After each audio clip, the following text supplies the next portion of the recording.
Allah subhanahu wa ta'ala Kur'an-ı Kerim'de Euzu billahi mineşşeytanirracim. Şehru Ramazanellezî unzile fîhil Kur'anu huden linnâsi ve beyyinâti minel huda vel furqan. Ramazan ayı bir şerif ay. Ul ayda Allah'dan kişilerge doğru yolunu gösterişi hem hidayetini aşık beyan kıyılışı Kur'an indirile başladı. Bakara suresi 185. ayet. Allah subhanahu wa ta'ala bizge bu dünyaya o'zincha bir instruksiya indirdi. Qarazlar, narsani biz ishlanik, butun yerda o'zincha bir instruksiyasi bor. Qay bir ishlarda, masalan, samolyotda chiqqanda, mexaniklar bo'lsinmi, u instruksiyalar qon bilan yoziladi. Ya'ni biror kishi xavf xatarga laqdi, shuni shu punktni yozib qo'yadilar. Mana shulay kishiga ishlamasga deb. Turli instruksiyalar bor. Hamda Allah subhanahu wa ta'ala bizga butun turmush, butun umr bo'yi baxtli yaşar için hem kelajakda bu dünyada kishi o'lsagina yaraydi, o'ldi da ketdi degandek. Bit dünyada kishi o'lmay, mangilikda bo'lar. Ya jazoda, ya lazzatda. Allah subhanahu wa ta'ala nashul mangilikda bizga rahat bo'lsin uchun, hamna bu dünyada da baxtli biz bo'lsinlar uchun instruksiya indirdi. Ul da bo'lsa Qur'oni Karim. Amul eng zo'r ne'mat jamoat. Anın tunda aytganim bor endi. Agar da kishi imonli bo'la turib, oyoqlari, qo'llari bo'lmasa, bu 60-70 yilni anarga og'ir bo'lacak. Lekin qiyomat kuni oyoqlari da qo'llari bo'lib, nurli yuzli bo'lib, motor bo'lib, ul lazzatda bo'lacak. Agar da kishida bu dunyoda oyoqlari da bor, qo'llari da bor, iymoni yo'q, ham shu ravishda ul na shu qo'llar bilan, oyoqlar bilan 60-70 yilni foydalana bu dunyoda. Mangilikdan nari g'azabdan bo'lishadi. Shokira jamoat, bütün instruksiyalarni qarasak, eng zo'r darajani olib tura Qur'oni Karim. Chunki shu Qur'oni Karimda bizga javob qaytaradilar. Masalan, nechik biz ishlarga chiyishmiz, Alloh taolo aytadi, "Borig'iz, shu professionaldan so'rag'iz" deb bizga xabar beradi. Qur'oni Karimdan shu bir oyatdan shunday ma'no. Ko'pmi un olirga ipiga, ko'pmi narsa olirga, nechik meditsinada, tabibchilikda nechik ishlarga specialistlardan so'raga Alloh taolo bizga ham Payg'ambar Muhammad sallallohu alayhi vasallam o'z amallari bilan shulay bizga ko'rsatadi.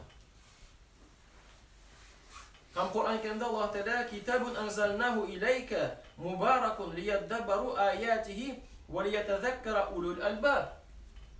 Bulayma tugul. Bu barakatli kitapni, yani Kur'an'ni biz sina onun ayetleri turunda fikirlesinler hem akıl iyaları ondan g'ibrat olsunlar için indirdik. Sot suresi 29. ayet. Bulayma tugul. Çünkü biz kaybır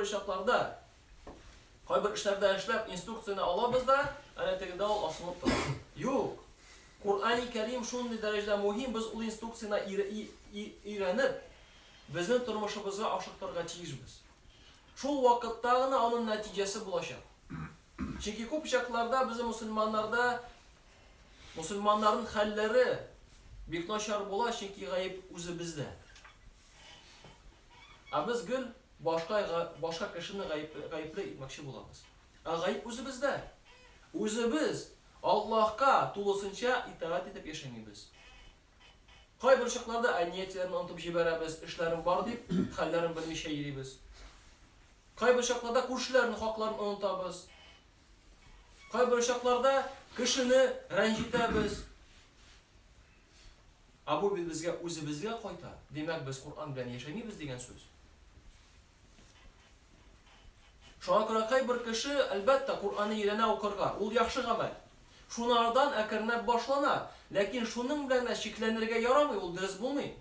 Chunki agar da kishi Qur'onni ilanda o'qirga, arabcha o'qiy, yaxshi, Allohga shukr, ham shunda ana to'xtasa, bu zo'r xato bo'lacak. Chunki qay bir olimlar aytadilar, Ibn Abbas aytadi, radhiyallohu anhu, 2 rakat namozni fikrlab o'qudi. Menim uchun fikrlamisha tuni bo'yi namoz o'qiga qaraganda xayrliroq. Başka bir galim aytadi, Allah bilan ant etaman, Qur'onning harflarini yatlab, andagi qonunlarni o'tamovchi kishi onun to'g'risida fikrlamadi. Шуңа күрә әгәр дә кеше нәтиҗәдә шулай Кур'анны укып чыга икән, ләкин ахлагында, гамәлләрендә ул Кур'ан укуның әсәре булмаса, ни файда монда? Әлбәттә яхшы, матур укыйсың, ләкин бит син укып өйрәнергә тиешсең, тормышка кертергә. Һәм монда бик кызык нәрсә бар. Кайбер чакларда кеше дәрес алганда Кур'анны укырга өйрәнә, ә башка мәддәтләргә, иман арканнары, ислам арканнары дигән мәддәтләргә, дәресләргә зур игътибар бирми. Ә нәрсә соң ул дәресләр? Иман арканнары булсынмы?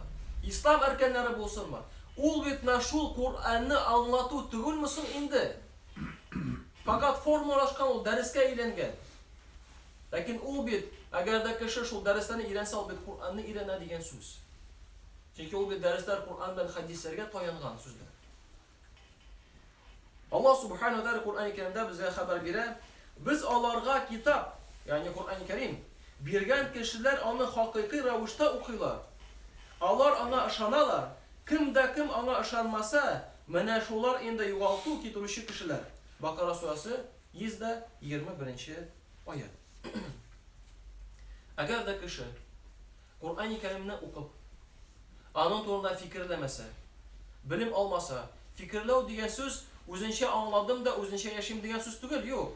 Син аны укып өйрәнәсең, нәрсә галимнәр әйттеләр микән бу аят турында? Болай тегеләй үзеңнең нәтиҗәне чыгарга хакың юк синдә, әгәр дә син галим түгел.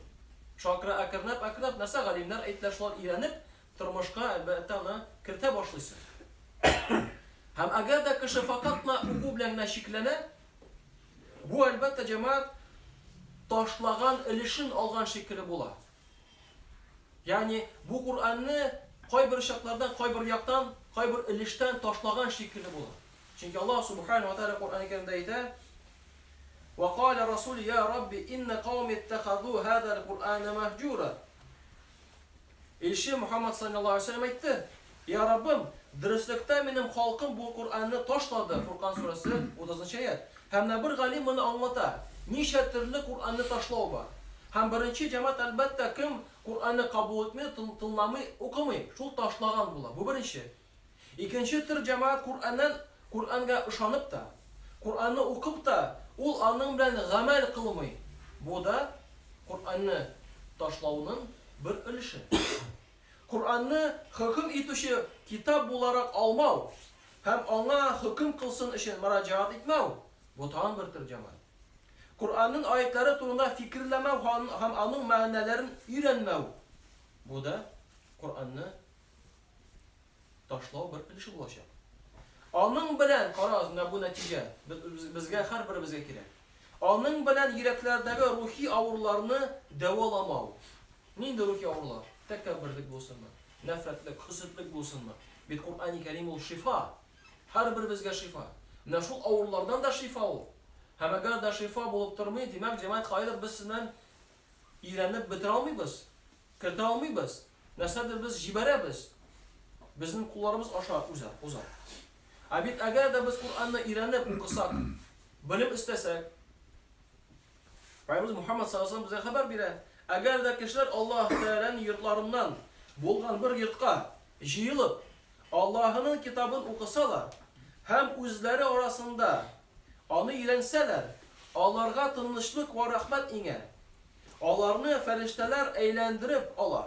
Һәм Аллаһ Тәгалә алар турында үзенең янындагы фәрештәләргә сөйли. Бер галим шундый сүзләр матур әйтә. Кур'ан аның белән гамәл кылсыннар өчен индерелде. Менә аның максаты. Әлбәттә Кур'ан ул муҗиза. Анда кайбер фән ачылышлар бар. Ләкин Кур'анның ул максаты түгел. Кур'ан ул безгә инструкция тормышка. Без аны белән эшләр өчен. Ләкин кешеләр ди аны укуны гамәл итеп алдылар. Укыйлар да менә гамәл кылдым дип җырлыйлар. Шул вакытта кешеләр сорадылар: "Нәрсә соң ул гамәл итү Кур'ан белән?" Һәм шул галим җавап бирә: "Халал кылганнан нәрсәне халал кылу, харам кылган нәрсәне харам кылу, әмерләренә буйсыну, тыйган нәрсәләрдән тыелу һәм гаҗәпләндерерлек урыннарда туктап фикерләү." Һәм шул җәмәгать инструкцияне без ташламаска тиешбез. Biz bilamiz, albatta bilamiz. Lekin qaysi biz kun sayin Qur'onning yarti bitin bo'lsa da o'qib, aның turunda, shul oyatlar turunda nasıl alimlar aytganlar mekan fikrli. Qaysi biz? Kun sayin esa bir ikki oyat bo'lsinmi, o'qidingda nasıl alimlar aytdilar. Nindi bunda fikrli. Nindi menga foyda bo'lamında ikki dunyo qarata. Mana buni biz kiritdik mekan turmushga. Bu g'aji narsalar. Dinimiz g'aji. Lekin mana shu g'aji narsalarni biz ko'p ishlarda turmushga kirita olmaymiz. Ana kerak bu. Alloh taolo Qur'oni Karimda aytadi. "Va ma tadri nafsun madha taksibu g'ada, va ma tadri nafsun bi ayyi ardin tamut." Adam bolasi deydi. Ertaga narsa bilan shug'ullanishig'ini ham qachon o'lib, qoya ko'milasini da bilmaydi. Luqmon surasi 34-oyat. Ya'ni qachon dunyodan ketib biz bilmaymiz. Balki mana shu oyatlarni o'qiganda, o'rganganda, balki Alloh saqlasin Qur'onni tashlaganda. Shokira jamoat sekundda yo'qotmasqa kerak. Vaqt bor ekan, o'tirib birozdan o'rgan. Tajriba bo'laroq kun sayin tartibga kiritani. Ham o'qibna tugul, o'qib o'rganib turmushga kirt.